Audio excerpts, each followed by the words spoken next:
In this video, I will be doing problem number 37 for section 1C in unit 1, part 1. The question reads, seatbelts. Each year, the National Highway Traffic Safety Administration conducts an observational study of seatbelt use in all 50 states.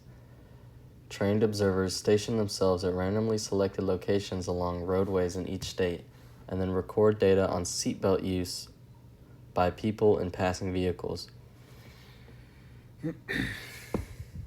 Here's a histogram of the percentage of people who are wearing seatbelts in each state during a recent year. So here's what we're looking at. So percent seatbelt, 70, 75, 80, 85, 90, 95, 100. So we're looking like boom, boom, boom, boom, boom, boom. It's not that good, but like this, like 8, 12, 16, 20. Okay. Letter A asks, in what proportion of states was at least 90% seatbelt use observed? So, you can't really tell on my graph, but on their graph, we're going to look at these two here. This one will be 22, and this will be 6. So it's going to be 28 over 50, which equals 56% of states. And then letter B, it's going to ask us to describe the shape of the distribution. Here we see we're skewed left. We'll do shape. Outliers. Center. Variability. So shape, we're going to do skewed left. Single peaked. Outliers. There's really no outliers here. So no outliers.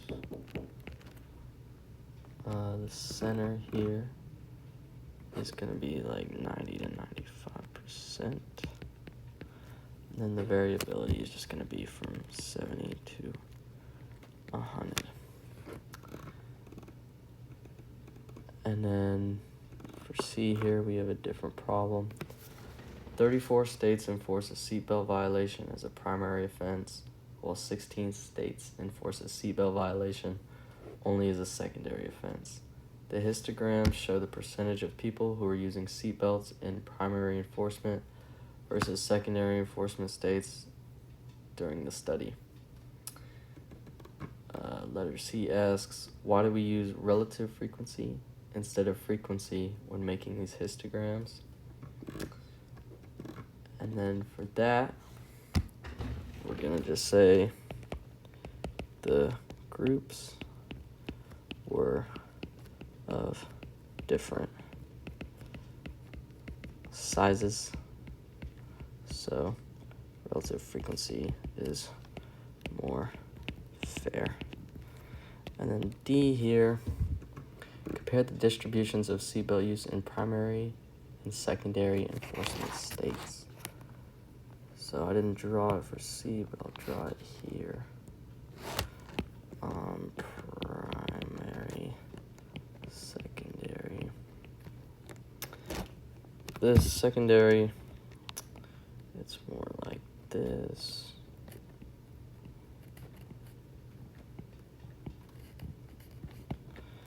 And then primary, it's going to be more like this.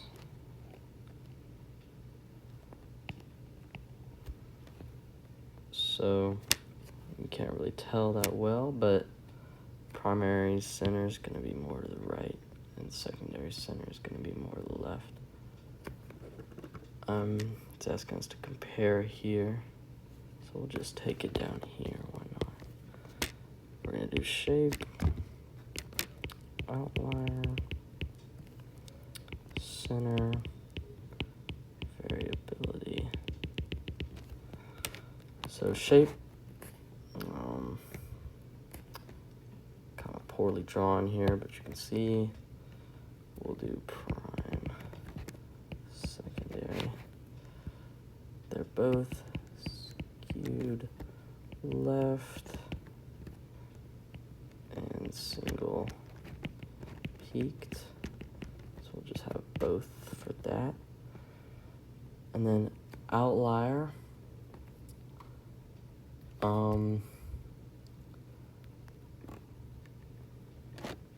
In the primary, there will be two possible ones at around 80%, and then one in the secondary at around 70%. The center, we're just gonna write the center